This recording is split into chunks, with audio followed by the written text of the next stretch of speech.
Welcome to the first module in the subject Fundamentals of Rural Marketing, offered to the students of second year Bachelor of Commerce as a generic elective paper in the third semester. I am Assistant Professor Maria Sancha Pereira, teaching at Rosary College of Commerce and Arts, Navili.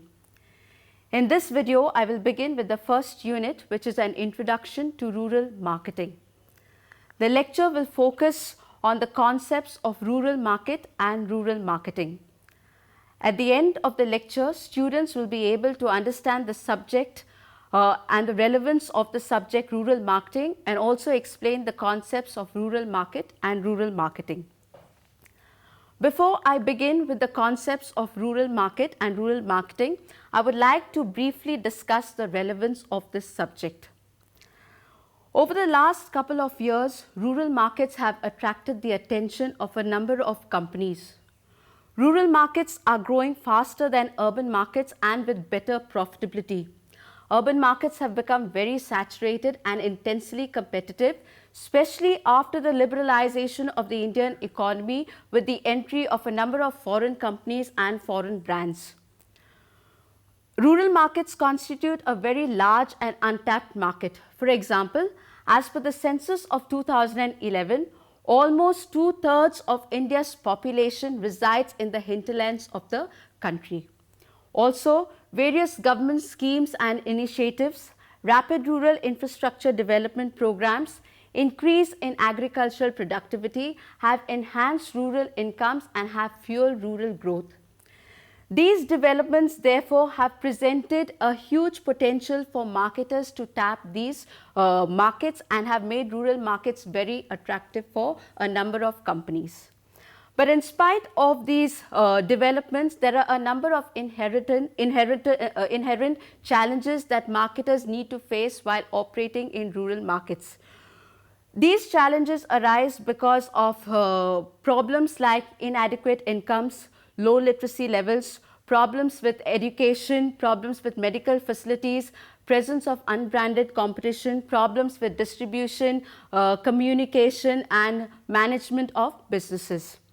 Rural markets have a number of different groups based on religion, education, caste and income, and therefore it becomes very important for marketers to study these markets in terms of beliefs, aspirations of the people. But in spite of these challenges, the underlying fact that a huge potential exists and provides an opportunity for growth in these markets cannot be ignored. So after presenting the above facts before you, it is quite obvious why rural marketing is gaining momentum. Late Dr. C.K. Prahalad, in his book The Fortune at the Bottom of the Pyramid, has rightly said that the real source of market promise does not lie with the wealthy few or with the emerging middle class consumers, but it lies with the millions of the aspiring poor who are joining the market economy for the first time. Therefore, rural markets provide a host of opportunities and challenges, and marketers need to find innovative ways to tap this potential at the base of the pyramid. We will now begin with the first concept, which is the definition of rural area. We have definitions given by different authorities. The first definition is given by the Census of India 2011, where a rural area is defined as a place with a population of not more than 5,000 persons, density of population not more than 400 persons per square kilometer, and at least 75% of the male working population is engaged in agriculture. So if these three conditions are fulfilled, that area, that place can be termed as a rural area or a rural market. Density of population is defined as a number of people living per unit of area, usually quoted in terms of per square kilometer or per square mile. So you calculate it as total population divided by the total area, you get the number of people living per square kilometer or per square unit of area. So this is the first definition that we have of a rural area. Another definition given by the RBI or the Reserve Bank of India.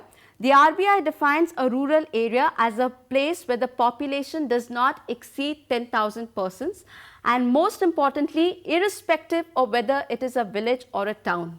So even if a particular place is designated as a town and the population of that town does not exceed 10,000, that town can also be considered as a rural area as per the definition given by the RBI. Another definition from the perspective of fast moving consumer good companies. These companies have defined rural areas as places with a population of less than 20,000 persons.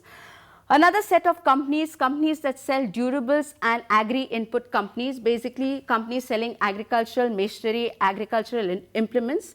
These companies set the limit as 50,000 persons. Important point I would like to make right here is the limit of 20,000 or the limit of 50,000 may not be consistent across companies. It may vary from company to company, but mostly it revolves around these figures. So if you see across the three definitions that we have discussed, most of the definitions focus on the number of people living in a particular area to designate it as a rural area. Next, we move on to the definitions or the concepts of rural marketing. Rural marketing has been defined under two concepts. The first concept is the functional or the product oriented concept, where it defines rural marketing as the flow of goods or services from urban areas to rural areas, or from rural areas to urban areas and between two rural areas. So it's basically a three directional flow. The focus of this concept is just on the movement of goods and the flow of goods, and that's why this concept is supposed to be a very simple concept or a very narrow concept, because it just focuses on the movement of goods. I have some examples of goods here which can move in these three directions: rural to urban, rural to rural, and urban to rural. Urban to urban, we are not concerned under the purview, it does not come within the purview of rural marketing. Mostly goods that move from rural areas to urban areas or between two rural areas are normally agri-based products. From urban to rural areas, we've got consumer electronics, household appliances, agricultural inputs, agricultural machinery, services like health, education, market information. So this is a very simple concept which only focuses on the movement of goods. The next concept of rural marketing that we have is the socio-economic concept. This concept defines rural marketing as a process of delivering a better standard of living and quality of life to the rural population. Now, this concept is a very important concept because it truly captures the essence of rural marketing. It truly defines what rural marketing should be. It just does not talk about offering goods, selling goods to the rural consumers, but it also talks about improving the lifestyle, improving the quality of life of these rural consumers.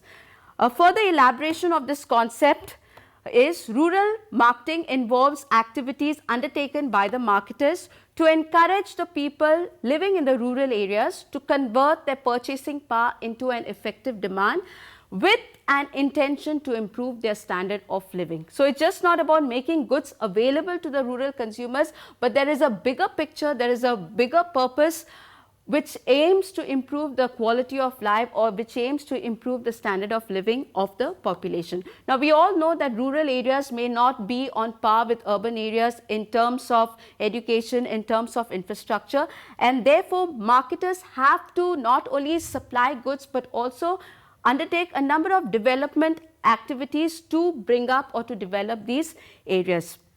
To explain this definition, I have got a very classic example of an initiative by Hindustan Unilever Limited, which initiated the project called Project Shakti, which empowered thousands of rural women across the villages in India. Basically, this project imparted skills and acquainted these women with the products of the company, and these women were asked to create awareness for the products of the company, sell the products of the company in rural areas. So what was the, how was the company benefited? The company was able to get awareness for its products, and in return, these rural women were able to engage in gainful employment. It provided a livelihood opportunity for these women. So if you can see, rural marketing has to be a two-way process. It's a give and take. Marketers need to give in order to get. They have to conduct some kind of development initiatives. They have to undertake some kind of programs to bring up these people, to improve their quality of life, and in return, that will generate demand for their products. Okay? So, we can also consider rural marketing as a collaborative effort between companies, governments, non-governmental organizations, social enterprises, microfinance organizations to develop these rural societies, to develop these communities. So, in this lecture, we have discussed the relevance of this subject, the concepts of rural market and rural marketing. These are the references. Thank you.